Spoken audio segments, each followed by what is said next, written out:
on a encore deux formules concernant les bobines d'inductance. J'ai oublié de développer pendant la deuxième vidéo. Je reprends ici, on a la formule VNT. Attention aux bornes de la bobine, c'était L, l'inductant L fois D, I, N, T. Désormais, pour un condensateur, on met un C. Pour un inductance, on met un N. D'accord? Au début, j'ai pas mis de lettres minuscules parce qu'il y avait que le condensateur. J'ai pas mis C, IC. Au lieu de mettre IC, j'ai mis I seulement. Désormais, on met IC pour condensateur, IL pour la bobine. D'accord? DT. Voilà, c'est la formule qu'on a développée. J'espère que tu vois toujours. Maintenant, il faut trouver la puissance et l'énergie. Ok, on voit toujours. Bon. Pour trouver la puissance, ça c'est la puissance P en fonction du temps est égal à V fois I. D'accord? UI. P est égal à UI. D'accord? Il suffit de remplacer, on injecte VNT. Injecte VNT là, ça là-dedans. Remplacer là-dedans. La puissance c'est L. On remplace VNT par tout ça. L fois D I N T sur DT. D'accord? Tout ça fois INT. Et par conséquent, P, la puissance instantanée à une instance donnée, on a P égale à L fois INT. Oh, il n'y a pas d'encre. INT prime. D'accord?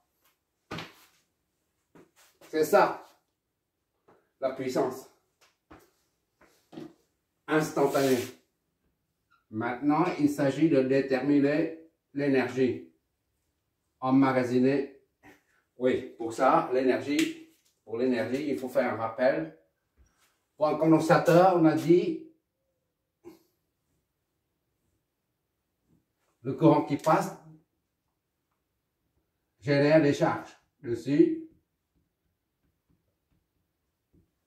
Et les charges vont engendrer une différence de potentiel.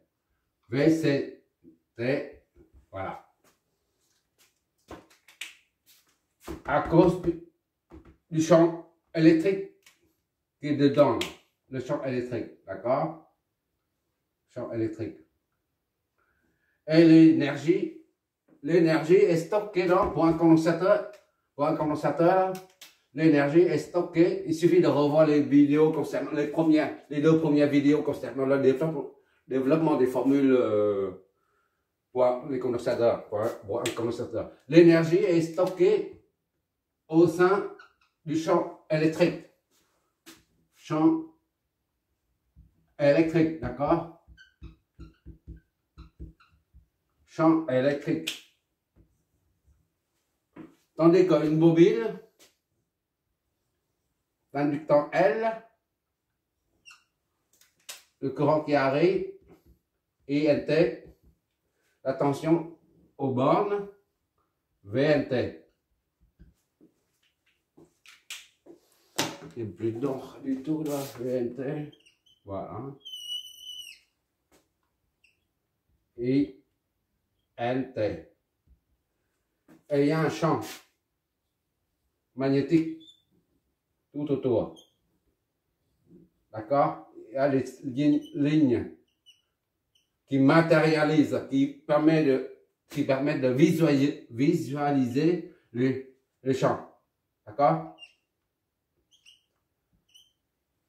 Ces lignes, c'est imaginaire, ça n'existe pas ça n'existe pas. Comme le champ électrique d'ailleurs. Ces flèches permettent de visualiser les champs. le champ électrique. Mais ça n'existe pas dans la nature de telles flèches, comme les flèches de tension d'ailleurs. Voilà. Pour un condensateur, l'énergie est stockée dans le champ électrique, tandis que pour une bobine inductance, l'énergie, elle est stockée dans le champ magnétique. D'accord? Maintenant, on va évaluer la quantité d'énergie lorsque le courant passe. D'accord? On laisse ça comme ça. Oui, c'est bon.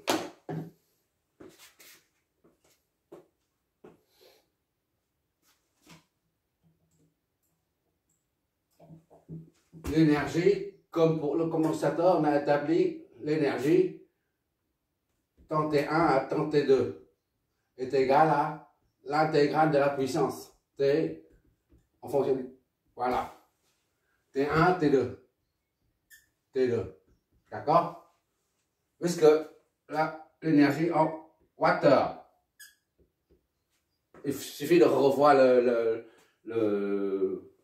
les formules concernant le développement de la formule concernant l'énergie pour un condensateur. Il y a 2 vidéos pour ça. Et tu comprendras vite ça. Bon, il suffit de mettre 1, 2. On met 1, 2, hein, c'est pour être plus simple. Est égal à ça. T1, T2. On remplace peut-être dedans L, INT fois INT'. D'accord? Soit est égal à N intégrale de T1 à T2 de INT fois INT'. D'accord? Ça, c'est-à-dire, c'est la même chose que N fois INT'. Il faut être à l'aise de passer d'ici à là et là à là. Là, sous forme de dérivée. Tandis que là, c'est la dérivée qui est... Là, c'est la dérivée qui est exprimée sous forme différentielle. D'accord? dt, c'est comme ça. Et dnt, c'est en haut. nt. Voilà. La dérivée, c'est rien d'autre que la tangente. Hein. Un petit rappel, comme ça. Or, rappel. Or, intégrale d'une fonction f de x et f' de x est égal à f de x sur 2 au carré plus k. D'accord? Ça, c'est une formule à appliquer seulement. Hein. Donc, ici, ça veut dire quoi? C'est w 1, 2 est égal à L fois ça, c'est INT au carré sur 2 plus k. D'accord? De T1 à T2. Donc, ça fait L sur 2 fois INT au carré fois NK. D'accord? Pour T est égal à T1 est égal à 0. D'accord? Pour si T1 est égal à 0, à l'instant initial, il n'y a pas de tension, il n'y a pas de courant, donc il n'y a pas d'énergie. Le courant ne passe pas, il n'y a pas de champ, il n'y a pas de tension, il n'y a pas d'énergie. D'accord? À T2, là, on ne sait pas quand, donc on fait c'est T2 à T. D'accord? Soit, donc, je vois toujours, je respire trop bas là. Ok, on voit toujours. W12 de T1 à T2, ça signifie N sur 2 fois I N T2, d'accord, T2, mais on ne sait pas où c'est. Jusqu'à quand on met T plus NK. NK. D'accord?